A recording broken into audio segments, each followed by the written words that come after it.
วิทยาศาสตร์ไม่อาจพิสูจน์ประเด็นพระองค์ทรงเห็นเพราะอยู่ในยานชั้นสูงรู้แจ้งแจ่มชัดการเปลี่ยนแปลงยิ่งนักกฎการไตรลักษณ์ชักนำใจปรับปรุงกายนอกกายในแยกได้ปัญญาจะรุ่งมัคคยานเรื่องรู้เข้าเขตโสดาบัน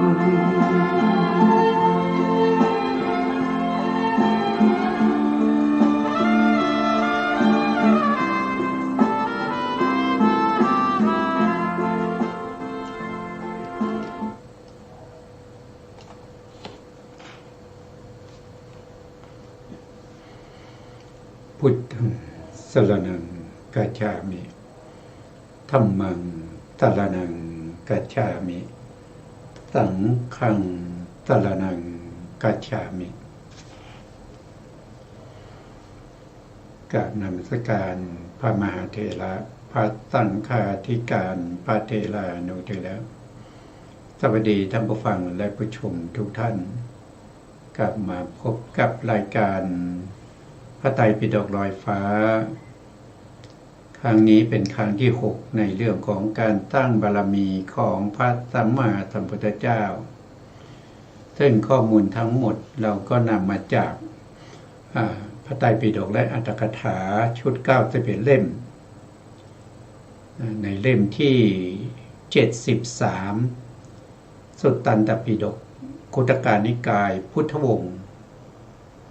เรื่องของการพรรณนาวงศ์ของพระพุทธเจ้า25พระองค์และหนังสือสัมภาระวิบากนะครับเรื่องก่อนจะเป็นพระพุทธเจ้าซึ่งหนังสือสัมภาระวิบากนี้ไม่ใช่พระไตรปิฎกแล้วก็ไม่ได้จัดอยู่ในอรรถกถาแต่เป็นคัมภีร์โบราณที่เรียกว่าเป็นระดับชั้นตำนานนะครับที่เอามาประกอบเพราะ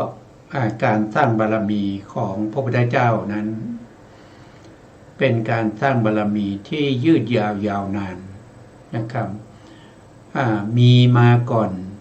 ที่จะสามารถจะตั้งมโนปณิธานได้สำเร็จก่อนหน้านั้นนะครับก็ยาวนานถึงอย่างน้อยๆก็15อาสงไขยนะครับกว่าจะได้มาพบพระพุทธเจ้านะครับในช่วง15อาสงไขยที่จะได้พบกับพระพุทธเจ้าพระพุทธเจ้าองค์แรกนะครับที่ท่านพบนั้นก็คือพระพุทธเจ้าบูรณะทีปังกรซึ่งเป็นพระพุทธเจ้าที่เกิดขึ้นแล้วนะครับในสมัยที่ท่านยังตั้งมโนปณิธานยังไม่สำเร็จในยุคนั้นท่านก็เกิดเป็นเจ้าหญิงนะครับราชธิดานะครับก่อนที่จะได้ตั้งมโนนะครับถ้าจะก่อนที่จะตั้งมโนปณิธานได้สำเร็จเกิดมาเป็นน้องสาวของพระพุทธเจ้าบูรณะทีปังกรนะครับยาวนานมากกว่า20อาสงไขยอย่างน้อยๆก็เป็น35อาสงไขยที่แล้วนะครับที่แล้วต่อจากนั้นเนี่ยท่านก็เวียนว่ายตายเกิดจนได้มาพบกับพระพุทธเจ้าพระพุทธเจ้าทรงพระนามว่านะครับพระพุทธเจ้าพรหมเทพสัมมาสัมพุทธเจ้านะครับในสมัยที่ท่านเกิดเป็นพระเจ้าอารัติเทพอารัติเทพซึ่งเป็นพระราชานะครับอารัติเทพเนี่ยท่านเป็นพระราชาครองเมืองกัลลันทกะนครนะครับเมื่อครั้นพระบิดานะครับ สวรรคตไปแล้วท่านก็ขึ้นเป็นพระราชา เมื่อท่านขึ้นเป็นพระราชาไม่นานนะครับคือตอนที่ท่านขึ้นเป็นพระราชาเนี่ยก็ยังไม่มีพระพุทธเจ้านะยังไม่มีพระพุทธเจ้านะครับท่านครองราชย์มาหลายปีนะครับก็มีพระพุทธเจ้านะครับตรัสรู้นะพระพุทธเจ้าได้ตรัสรู้พระพุทธเจ้าพระองค์นั้นก็คือพระพรหมเทวะสัมมาสัมพุทธเจ้าอุบัติขึ้นในโลกนะครับเมื่ออุบัติขึ้นแล้วนะครับท่านก็แสดงธรรมจักรนะครับก็มีพระรัศมีสร้างออกมาจากพระวรกายเขาเรียกว่าเป็นฉัพพรรณรัตติเมื่อฉัพพรรณรัตติเนี่ยแต่แผ่สร้างออกมาจากพระวรกายไปเป็นเขาเรียกว่าเป็นหมื่นโลกธาตุนะครับแต่ง6ประการนี้ก็สว่างไสวไปหมื่นโลกธาตุหรือหมื่นจักรวาลนะครับพระเจ้าอารติท่านเห็นนะครับท่านก็สงสัยก็ถามอมาตย์คู่ใจนะอมาตย์คู่ใจก็คือได้แก่สิริคุมหามาตย์นะสิริคุมหามาตย์สิริคุมหามาตย์เนี่ยท่านเป็นพระโพธิสัตว์เหมือนกันนะแต่ท่านเป็นพระโพธิสัตว์สีอริยเมตไตรนะที่จะได้มาตรัสรู้ในโอกาสข้างหน้านะครับก็ทูลว่าแสงที่ได้เห็นเมื่อคืนนี้นะเป็นแสงของ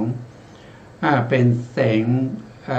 ที่สร้างออกมาจากพระวรกายของพระพุทธเจ้าตอนนี้พระพุทธเจ้าได้อุบัติขึ้นแล้วนะครับได้อุบัติขึ้นแล้วพระโพธิสัตว์อารตินะอารติหรืออารติโพธิสัตว์ท่านก็ได้ฟังนะอมาตย์ของท่านนะครับสิริคุนะสิริคุมหามาตย์เนี่ยก็ได้ทูลว่าพระพุทธเจ้าอุบัติแล้วเป็นผู้ไกลจากกิเลสนะพร้อมด้วยวาสนาเป็นผู้ตรัสรู้ชอบได้ด้วยพระองค์เองเป็นผู้มีเป็นผู้ถึงพร้อมด้วยวิชาและจรณะนะเมื่อบรรยายถึงคุณของพระพุทธเจ้านะครับพระเจ้าอารติเนี่ยนะครับได้ฟังแล้วก็เกิดความปิตินะเกิดความปิติเกิดความศรัทธาในพระพุทธเจ้าอย่างแรงนะครับอยู่ท่านก็คิดถึงนะอยู่แล้วก็คิดถึงคุณของพระพุทธเจ้านะก็ตึกไปถึงคุณของพระเจ้าเกิดศรัทธาอย่างแรงก็เกิดการตกมาจากระเบียงชั้นที่สองด้วยแรงศรัทธาของท่านนะก็มีดอกบัวนี้พุดขึ้นมารองรับพระวรกายของท่านนะวันนั้นนะในขณะนั้นนะพระพุทธเจ้าก็ออกบิณฑบาตนะครับพระพุทธเจ้าพรหมเทพเนี่ยนะครับพรหมเทพสัมมาสัมพุทธเจ้าก็ออกบิณฑบาตก็เดินมาดำเนินมาใกล้ๆกับบริเวณพระราชวังท่านเห็นพระพุทธเจ้าท่านก็รีบลงมาจากดอกบัวแล้วเข้าไปกราบพระพุทธองค์เข้าไปกราบพระพุทธองค์เมื่อเข้าไปกราบพระพุทธองค์นะครับแล้วก็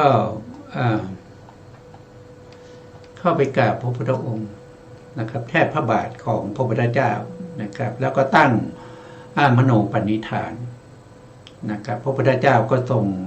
รงรับรู้นะครับทรงรับรู้ว่าพระราชาองค์นี้นะตั้งความปรารถนาจะเป็นพระพุทธเจ้านะครับแต่ก็ไม่ได้ให้คำพยากรณ์แต่อย่างไรนะแล้วพระเจ้า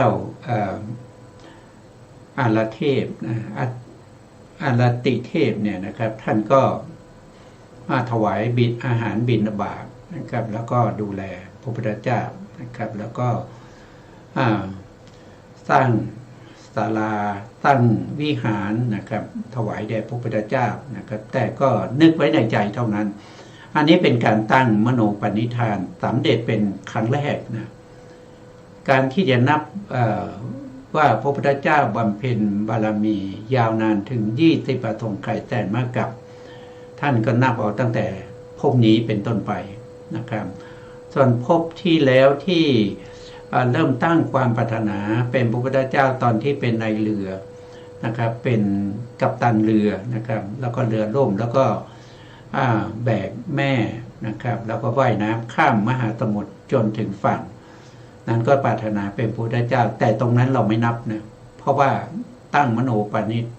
ปณิธานไม่สำเร็จไม่ได้ตั้งต่อหน้าพระสัมมาสัมพุทธเจ้า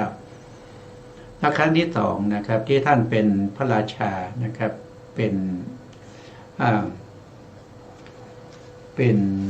ชัคคปิยะนะครับถ้าจำชื่อไม่ผิดนะ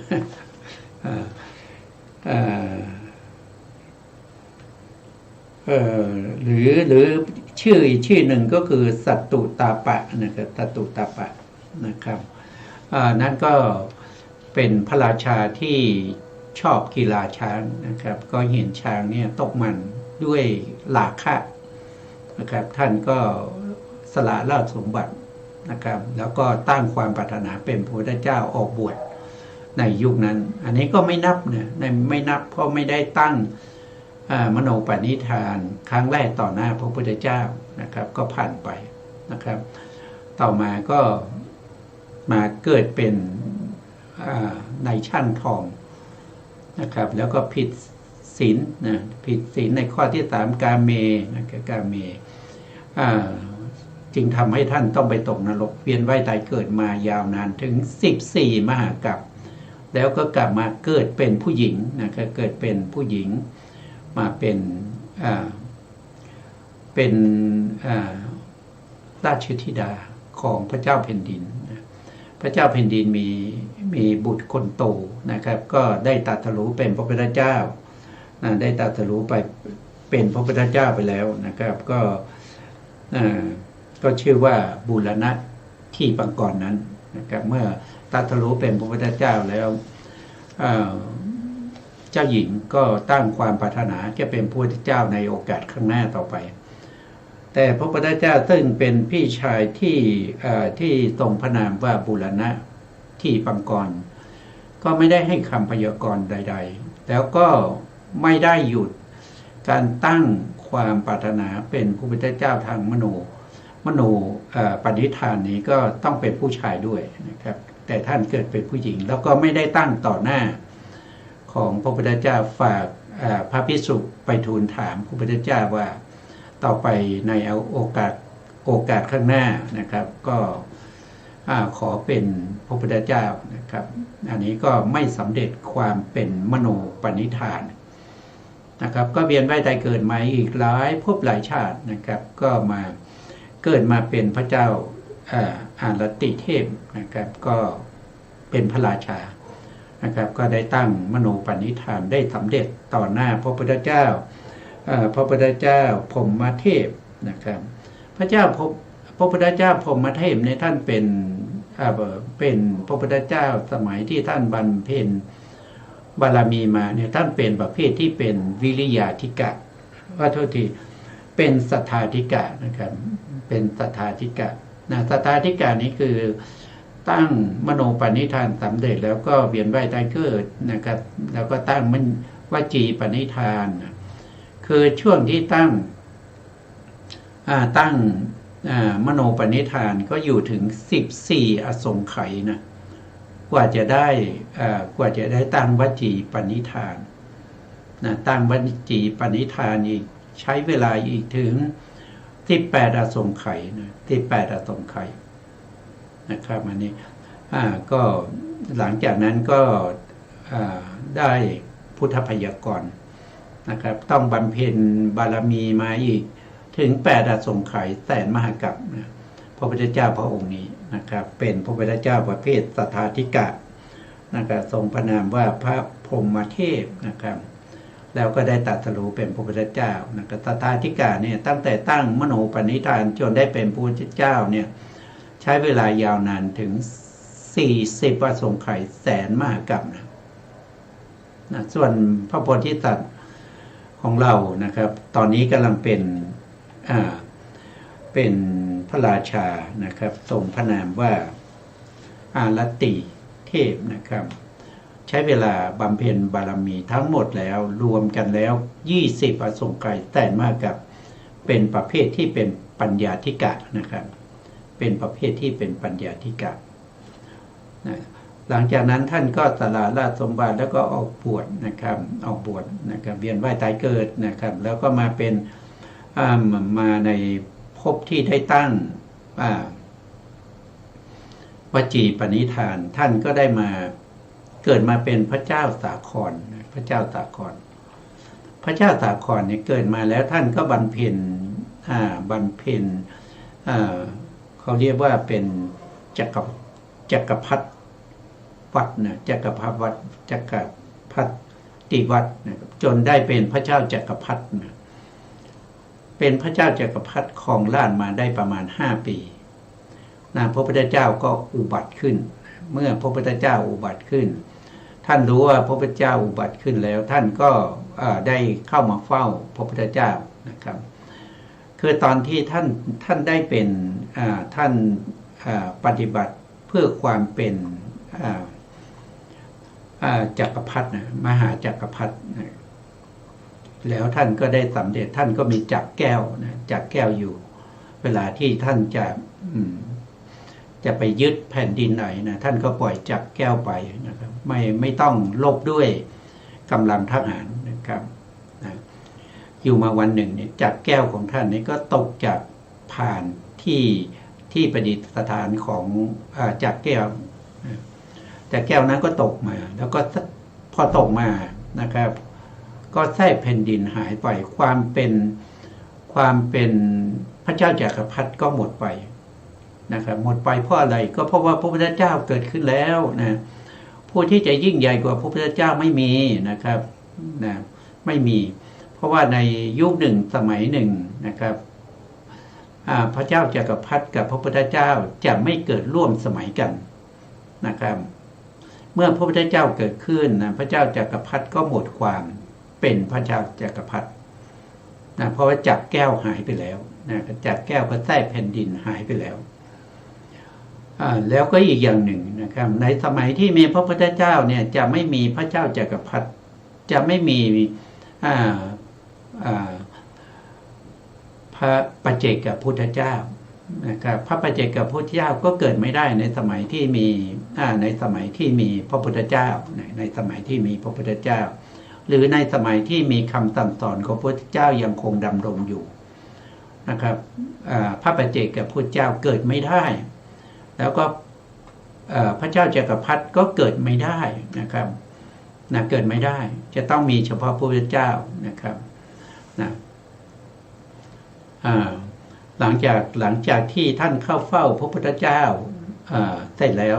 ท่านก็ตั้งมโนปณิธานนะครับท่านตั้งมโนปณิธานด้วยวาจานะครับครั้งนี้ท่านตั้งมโนปณิธานด้วยวาจา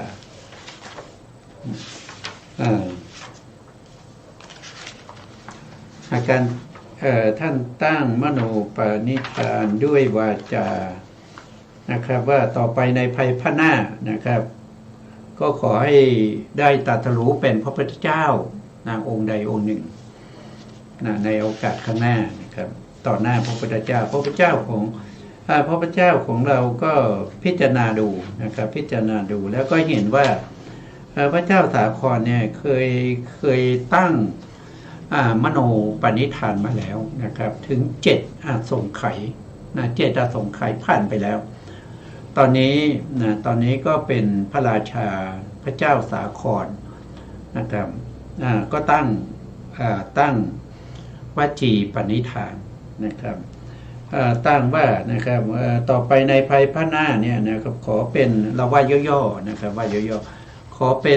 ขอได้ตรัสรู้เป็นพระพุทธเจ้าเหมือนกับพระพุทธเจ้านะครับว่าจะได้ช่วยลื้อขนสัตว์นะครับทั้งหลายให้พ้นจากวัฏฏะสงสารเหมือนกับพระพุทธองค์นะครับเหมือนกับพระพุทธองค์ที่กำลังทำอยู่ในปัจจุบันนี้นะพระพุทธเจ้าก็บอกว่าการที่จะเป็นพระเจ้าเนี่ยมันไม่ใช่ง่ายนะมันต้องบำเพ็ญพุทธกาลกธรรมนะพุทธกาลกธรรมก็คือการบำเพ็ญบารมี30ทัศนั้นนะครับแต่การที่จะเป็นพระพุทธเจ้าเนี่ยมันยากยิ่งนะครับมันยากยิ่ง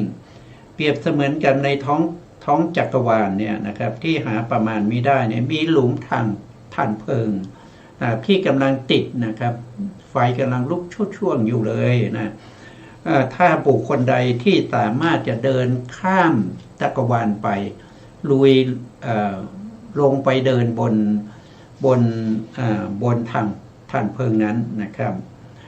โดยไม่ได้สวมรองเท้าหรือเครื่องป้องกันใดๆนะครับจากขอบจักรวาลนี้ไปสู่จักรวาลนู้นนะครับผู้ใดทำได้นะครับผู้นั้นก็จะได้เป็นพระพุทธเจ้ามันยากอย่างนี้นะครับพระโพธิสัตว์ว่าไม่เป็นไรไม่เป็นไรคนที่จะทำก็คือข้าพระองค์เองนะครับพระเจ้าก็บอกว่ามันจะมีอีกประการหนึ่งนะครับมีประการหนึ่งนะครับก็คือในห้วงจักรวาลนี้เต็มไปด้วยน้ำทองแดงนะครับน้ำทองแดงที่มันร้อนนะก็คือทองแดงหรือคล้ายๆกับปัจจุบันนี้ที่เรารู้ก็คือ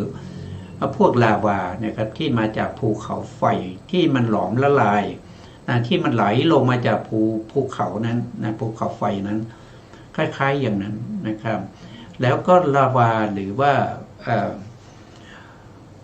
น้ำทองแดงนะครับน้ำทองแดงนี่มันเต็มไปในทั่วจักรวาลนี้นะครับถ้าใครที่สามารถจะว่ายข้าม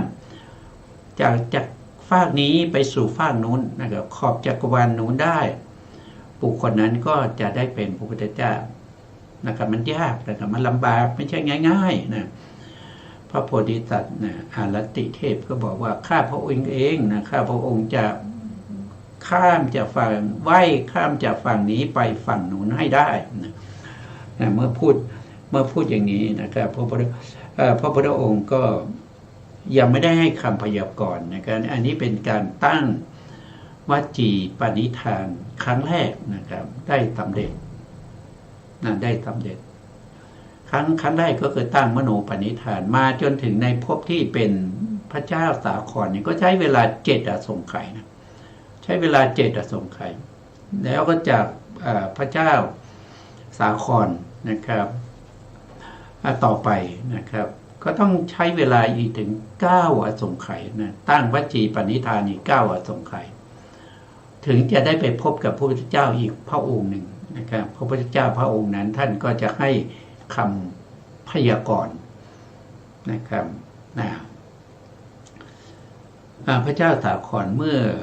อเข้าไปเฝ้าพระพุทธเจ้าแล้วก็อาราธนาพระพุทธเจ้านะครับไปรับอาหารบิณฑบาตพร้อมด้วยภิกษุสงฆ์ทั้งหลายนะครับในวันรุ่งขึ้นนะครับหลังจากนั้นพระเจ้าสาครท่านก็สร้างศาลาวิหารนะครับถวายแด่พระพุทธเจ้านะครับและตอนท้ายท่านก็ออกบวชนะครับตอนท้ายท่านก็ออกบวชทรงพระไตรปิฎกนะครับศึกษาเล่าเรียนอยู่ในพระพุทธศาสนาอันนี้ก็ผ่านพ้นไปนะครับผ่านพ้นไปจ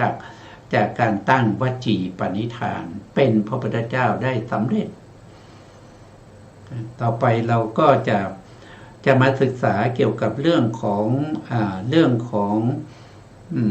พระโพธิสัตว์3 ประเภทก่อนนะครับพระโพธิสัตว์3 ประเภทพระโพธิสัตว์เนี่ยนะครับว่าโดยประเภทแล้วก็มี3 ประเภทด้วยกัน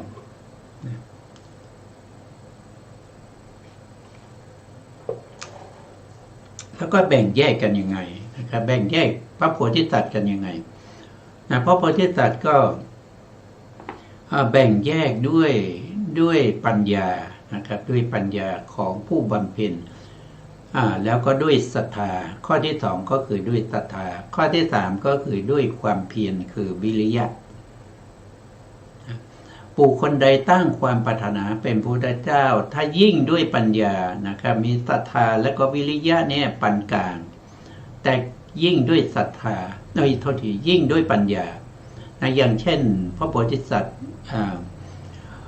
ของเรานะครับที่จะได้ตรัสรู้เป็นพระพุทธเจ้าก็คือโคตมะนะครับท่านเป็นประเภทที่เป็นปัญญาธิกะท่านเป็นประเภทที่เป็นปัญญาธิกะคือท่านมีปัญญา นำหน้านะมีปัญญานำหน้ามีศรัทธาและวิริยะเนี่ยปานกลางนะครับเพราะฉะนั้นเนี่ยท่านก็ตั้งมโนปณิธานนะครับช่วงระยะเวลาที่ตั้งมโนปณิธานเนี่ยต้องใช้เวลา7 อาสงไขยมหากรัปนะตรงนี้เป็นมหากรัปอาสงไขยมหากรัปนะตรงนี้นะตรงกรัปนี่คือมหากรัปนะไม่ใช่อาสงไขยกรัปเพราะว่าอาสงไขยเนี่ยจะเท่ากับมหากรัปเนี่ยต้อง4อาสงไขยถึงจะเท่ากับ1มหากรัปนะครับเพราะฉะนั้นก็ยาวนานมากนะครับในการตั้งมโนปณิธานถึง7อาสงไขย7อาสงไขยเนี่ยท่านก็ได้เวียนว่ายตายเกิดพบกับพระพุทธเจ้าพบกับพระพุทธเจ้าถึง 125,000 พระองค์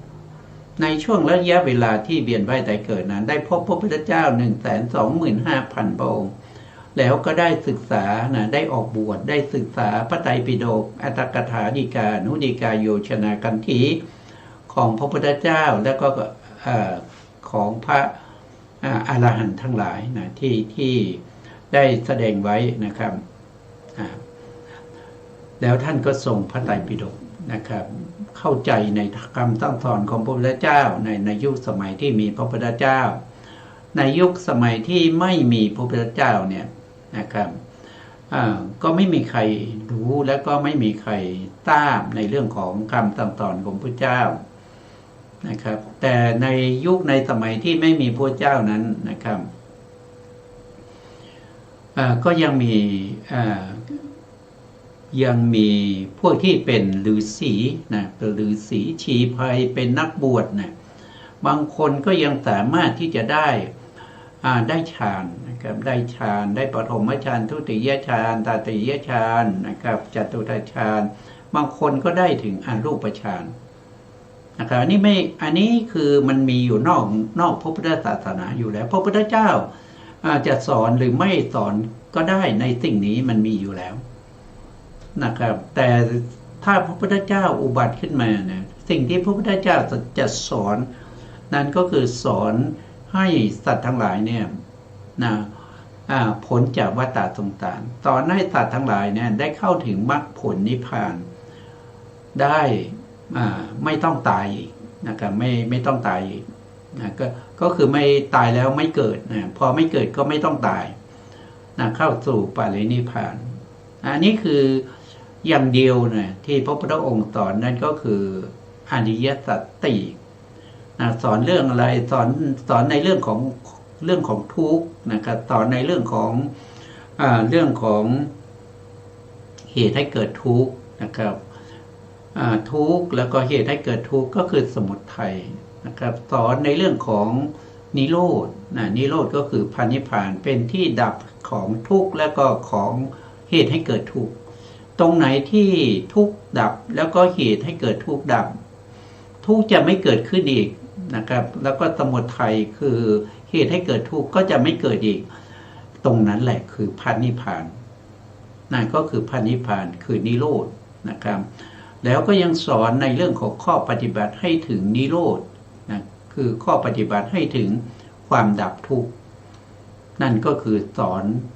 เรื่องของมรรคนะครับเรื่องของมรรค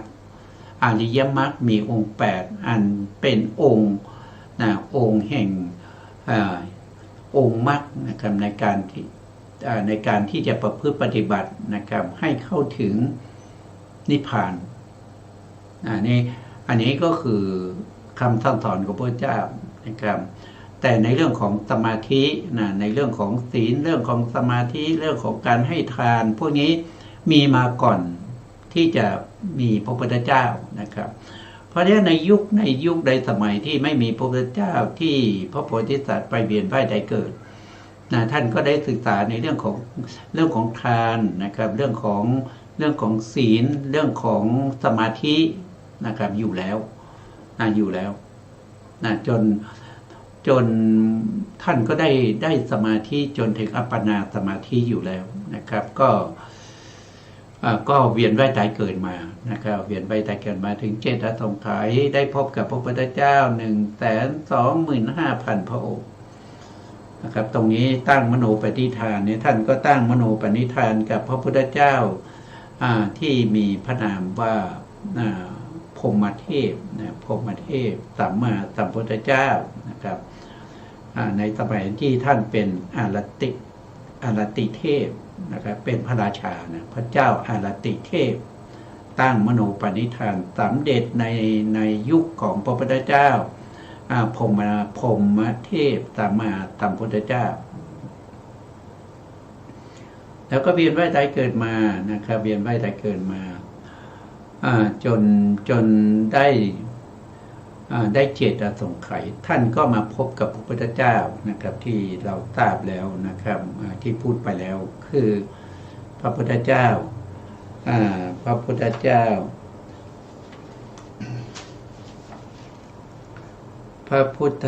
าทรงพระนามว่านะบูรณะสักกยมุนีนะครับพระพุทธเจ้าสักกยมุนีก็คือพระองค์นี้นะเมื่อกี้ไม่ได้พูดถึงพระนามของพระพุทธเจ้านะครับก็คือพระองค์นี้นะพระองค์นี้นะครับมีพระนามว่า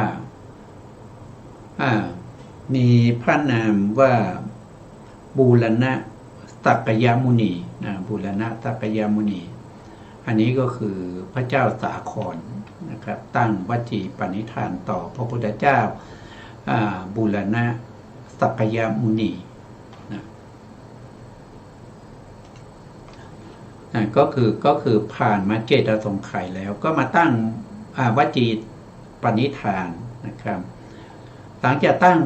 วจีปณิธานแล้วก็พบกับพระพุทธเจ้าถึง 387,000 พระองค์ใช้เวลาอยู่9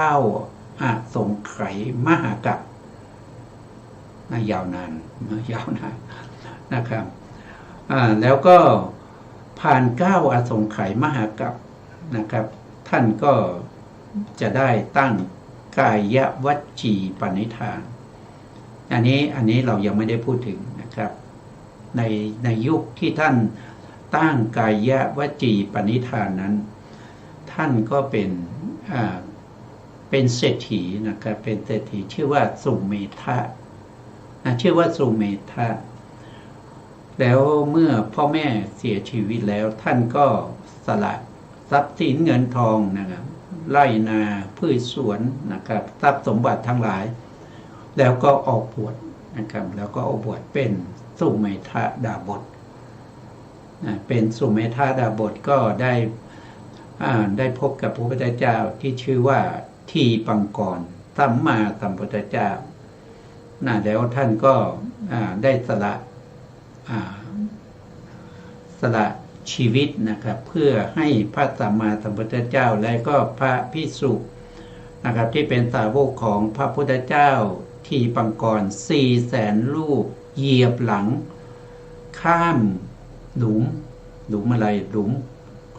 โสโครกนะครับหรือเรียกว่าโคลนนะครับเลนทั้งหลายไม่ให้เท้าของพระอรหันต์ทั้งหลายเนี่ยเปื้อนโคลนยอมสละชีวิตให้พระอรหันต์ถึง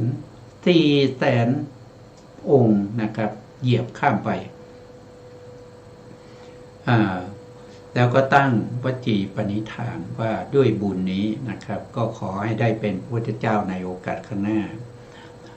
อันนี้เรารายละเอียดเราจะพูดกันต่อไปนะครับก็เป็นการตั้งกายวจีปณิธานต่อหน้าพระพุทธเจ้าทีปังกรสัมมาสัมพุทธเจ้านับถอยหลังจากโลกใบนี้ที่เรากำลังอยู่นี้ไป4อสงไขย4อสงไขยกับ100,000 มหากัปกับ100,000 มหากัปนะครับกับ100,000 มหากัป4อสงไขยในช่วงระยะเวลาที่ท่านเวียนว่ายตายเกิดใน4อสงไขยนั้นได้รับพุทธปัญญากรแล้วท่านก็ได้พบกับพระพุทธเจ้าอยู่ถึง13 พระองค์ด้วยกัน13 พระองค์แล้วก็ส่วนที่เหลืออีก100,000 มหากัป100,000 ตรงนี้เป็น100,000 อสงไขยอันนี้เป็นหน่วยอสงไขยนะครับไม่เป็นอสงไขยกัป นะเป็นหน่วยอาสงไขยกับเพราะอาสงไขยนั้นมันเป็นเศษของมหากัปกี่อาสงไขยท่านก็บอกว่า100,000อาสงไขยนะ100,000อาสงไขยตรงนี้แล้วในช่วง100,000อาสงไขยนั้นท่านก็ได้พบกับพระพุทธเจ้าอยู่15พระองค์ได้พบกับพระพุทธเจ้า15พระองค์นะคือว่าพบพระพุทธเจ้านี่ไม่ใช่ว่าพบเฉยๆนะครับพบแล้วก็ทำบุญให้ทานนี่ไม่ใช่เท่านั้นนะคือพบแล้วให้ทานนะครับให้ทานตลาดชีวิตเพื่อพระสัมมาสัมพุทธเจ้าแล้วก็บวชศึกษาเล่าเรียนพระไตรปิฎกในสำนักของพระพุทธเจ้าทุกพระองค์ทุกพระองค์เพราะอะไรเป็นก็เพราะว่าต้องบ่มบารมีนะครับพบพระพุทธเจ้าแล้วไปบวชแล้วก็ไม่ได้ศึกษาเล่าเรียนมันก็ไม่ใช่บารมีนะครับพบแล้วก็ไปบวชแล้วก็อยู่เฉยๆนอนรออย่างเงี้ยมันไม่ใช่นะมันไม่ใช่คือพบแล้วนะครับพระพุทธเจ้าแสดงธรรมท่านก็ติดตามฟังพระธรรมของพระพุทธเจ้าทรงจำพระธรรมคำสั่งสอนของพระพุทธเจ้านะครับแล้วก็ทำกิจในวัดมีการไหว้พระสวดมนต์มีการทำความสะอาดนะครับที่อยู่ที่อาศัยกุฏินะครับหรือว่าวิหารศาลาพระเจดีย์นะครับท่านก็ทำกิจของความเป็นพระภิกษุสงฆ์ในสำนักของพระพุทธเจ้าเหล่านั้นนะครับตลอดผ่านมานะครับผ่านมาเพราะฉะนั้นรวมแล้วเนี่ยท่านก็ใช้ระยะเวลาตั้งแต่ตั้งมโนปณิธานนะครับจนได้เป็นพระพุทธเจ้าเนี่ยก็คือ20นะ20อสงไขยกับ100,000มหากัปหนึ่งนี่ก็คือ100,000มหากัปนะ100,000มหากัป20อสงไขยมหากัปเนี่ยยาวกว่านะครับยาวกว่า100,000อันนี้เป็นอาสงไขยนะครับรวมพระพุทธเจ้าที่ท่านพบมาในช่วงที่ท่านเวียนว่ายตายเกิดมาเนี่ยนะครับตั้งแต่มโนปณิธานมาจนถึงได้เป็นพระพุทธเจ้าเนี่ยท่านก็ได้พบกับพระพุทธเจ้าได้ศึกษาเล่าเรียนนะครับทรงจำพระไตรปิฎกทั้งหลาย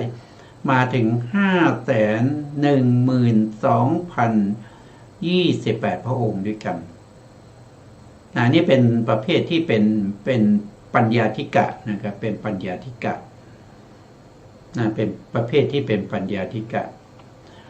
พระพุทธเจ้าเท่าที่ศึกษามานะครับพระพุทธเจ้าที่เป็นปัญญาธิกะเนี่ยก็มีจำนวนไม่มากนะครับมีจำนวนไม่มากที่ตรัสรู้เป็นพระพุทธเจ้านะครับก็ไม่ค่อยเยอะนะครับที่เยอะที่สุดนะที่เท่าที่ดูมาเนี่ยก็เป็นประเภทที่เป็นวิริยาธิกะนะครับวิริยาธิกะที่กลางๆก็จะเป็นประเภทที่เป็นสัทธาธิกะถ้าเราพูดถึงสัทธาธิกะเนี่ยเราก็ผ่านมาเราก็ได้ทราบมาแล้วว่ามีพระพุทธเจ้าที่ให้ที่รับทราบการตั้งมโนปณิธานของพระพุทธเจ้าของเรานะครับในช่วงที่เป็นพระโพธิสัตว์อยู่นะครับ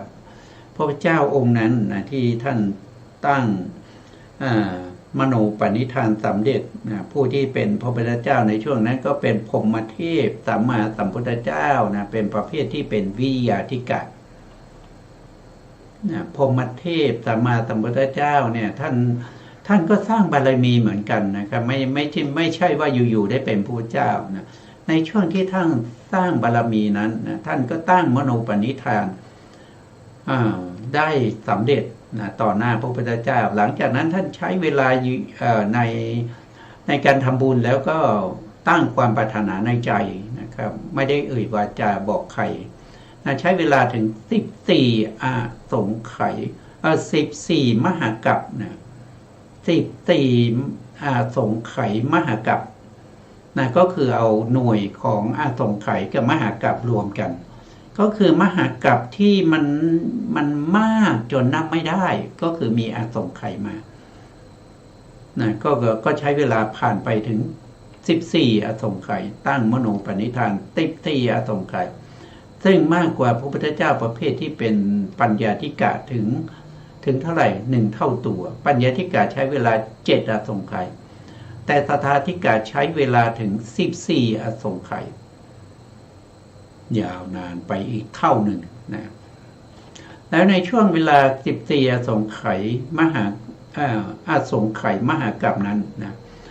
ท่านก็ได้พบพระพุทธเจ้าถึง 250,000 พระองค์นะพระพุทธเจ้า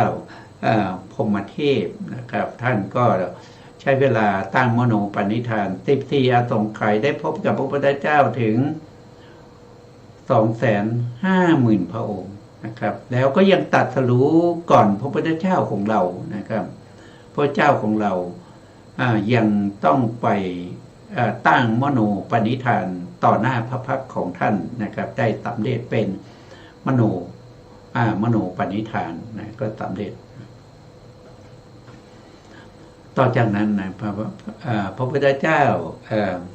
พรหมเทพนะครับเป็นประเภทตถาธิกาตั้งมโนปณิธาน14อสงไขยพบพระพุทธเจ้า 250,000 พระองค์หลังจากนั้นท่านก็สามารถที่จะตั้งวจีปณิธานสำเร็จนะครับใช้เวลาวจีปณิธานอีก18อสงไขยนะ18อสงไขยมหากัปอันนี้คือหน่วยมหากัปนะครับแต่ไม่ใช่มหากัปธรรมดาเป็นอสงไขยมหากัป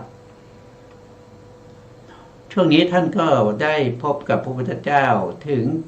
774,000 พระองค์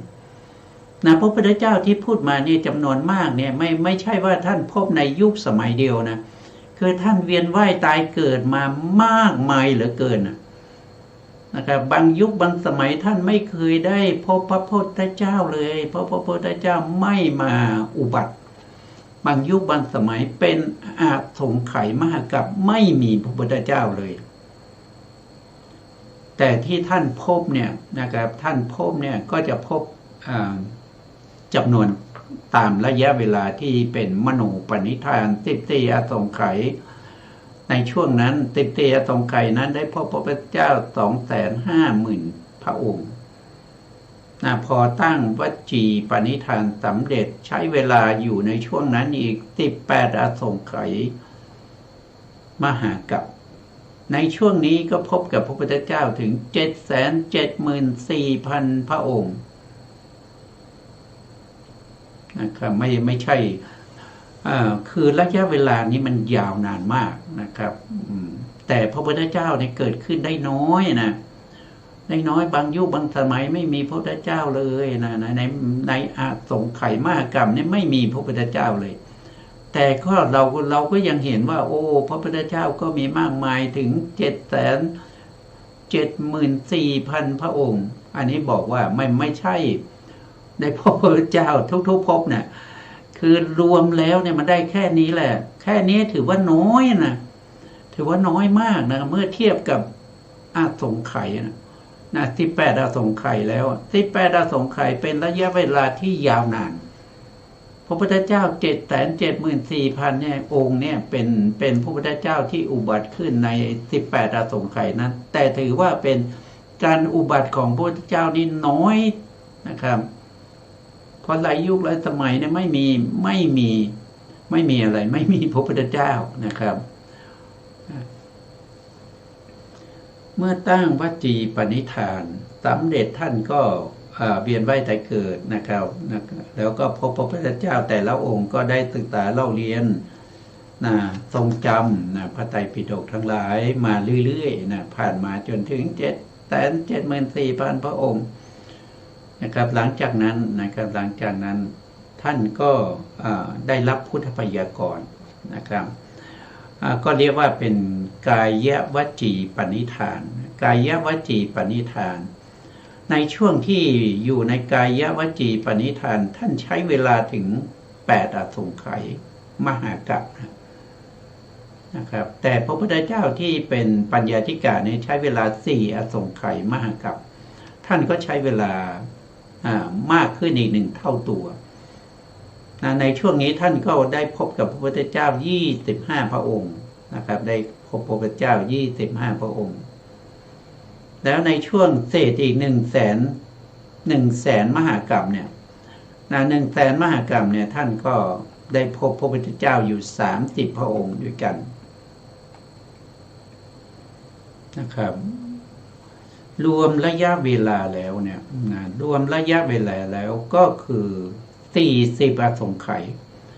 ใน40อสงไขยนั้นนะครับ40อสงไขยกับ100,000 มหากรัป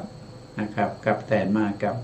ท่านก็ได้พบกับพระพุทธเจ้าถึง1,24,055 พระองค์ถ้าเราดูแต่พระพุทธเจ้าที่ท่านพบเนี่ยก็จะเห็นว่ามากมายนะครับแต่ถ้าเราไปดูถึงเวลานะครับเป็นอสงไขยมหากรัปเนี่ยอันนี้ยิ่งมากกว่านะครับยิ่งมากกว่าเหลือเกินนะไม่ใช่มากน้อยนะมากจนไม่รู้จะว่ายังไงนะครับการเวียนว่ายตายเกิดทุกภพทุกชาติเนี่ยไม่ใช่ว่าจะได้พบพระพุทธเจ้าทุกภพทุกชาตินะครับมันมีแต่บางยุคบางสมัยบางภพบางชาติเท่านั้นน่ะที่จะได้พบพระพุทธเจ้าถึงแม้กันนั้นผ่านไป40อสงไขย100,000 มหากรัป100,000 มหากรัปยังพบพระพุทธเจ้าถึง1,24,055 พระองค์เราก็คิดถึงว่าโอ้เราแค่มาเกิดเป็นมนุษย์ปัจจุบันนี้นะตั้งแต่เกิดมานะครับอายุของเราอายุกลับก็อยู่ที่75ปีนะครับเรายังถือว่าเราโชคดีนะครับที่เราได้พบกับพระศาสนาของพระพุทธเจ้านะครับเป็นพระพุทธศาสนาบางยุคบางสมัยไม่มีพระพุทธศาสนานะครับแล้วก็ไม่มีพระพุทธศาสนาเนี่ยมีมากกว่ายุคที่มีพระพุทธศาสนาเพราะฉะนั้นการเวียนว่ายตายเกิดท่านก็คิดเอาเองนะครับว่ามันทุกข์ยากแค่ไหนการที่เราจะได้พ้นจากวัฏฏะสงสารนะครับจะได้เป็นพระอริยบุคคลจะได้ปรินิพพานเนี่ยมันยากแค่ไหนเมื่อเราคิดถึงตัวเราผู้ที่ศึกษาเล่าเรียนแล้วก็ไปปฏิบัติธรรมเพื่อความได้มาซึ่งมรรคผลนิพพานเนี่ยท่านก็จะรู้ว่ามันยากแค่ไหนนะครับสิ่งที่เราไปปฏิบัติไปประพฤติปฏิบัติเนี่ยมันยากแค่ไหนทำมาตั้ง30-40 ปีนะครับบางคนก็กำลังเริ่มทำแต่ได้มรรคได้ผลแล้วยังบางคนก็ยังไม่ได้มรรคได้ผลนะครับบางคนใช้เวลาตลอดชีวิตนะครับตั้งแต่บวชเป็นสามเณรนะครับจนใกล้จะมรณภาพแล้วนะครับก็ยังไม่เห็นมรรคเห็นผลเลยมันยากแค่ไหนนะครับมันยากแค่ไหนอันนี้เพียงแต่เราบำเพ็ญบารมีเพื่อความเป็นพระอรหันต์เท่านั้นเราไม่ได้บำเพ็ญบารมีเพื่อความเป็นพระพุทธเจ้านะเรายังทุกข์ยากลำบากถึงขนาดนั้นนะครับเรามาศึกษาว่าพระพุทธเจ้าเนี่ยกว่าที่ท่านจะได้เป็นพระพุทธเจ้าเนี่ยท่านทำอะไรมาบ้างนะครับเราก็จะเห็นได้ว่าโอ้ยากเหลือเกินนะครับยากเหลือเกินกว่าจะได้เป็นพระพุทธเจ้า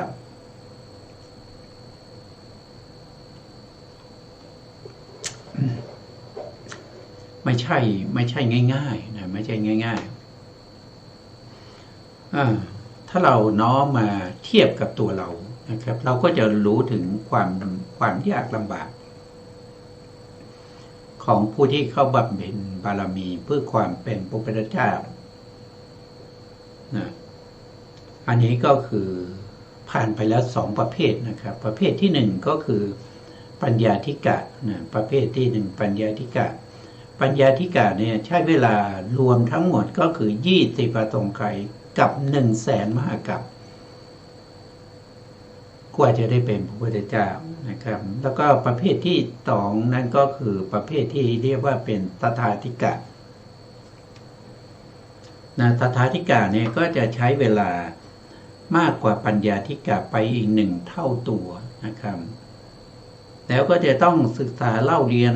ทำความรู้ความเข้าใจในพระธรรมคำสั่งสอนของพระพุทธเจ้าที่ได้พบเจอ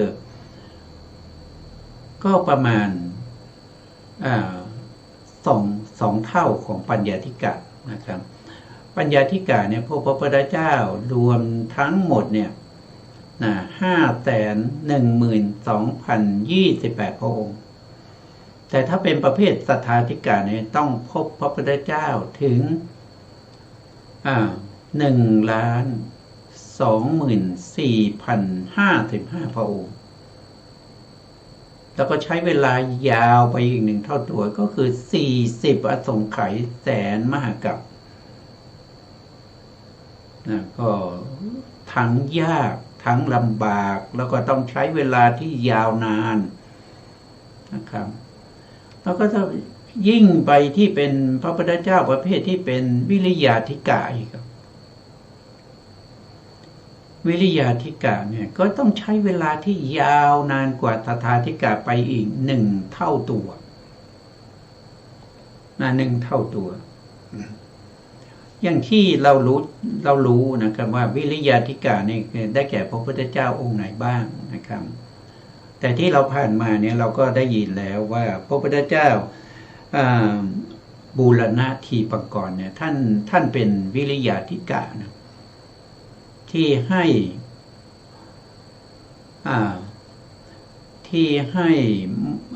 ่รับทราบในเรื่องของการตั้งมโนปณิธานของใครของ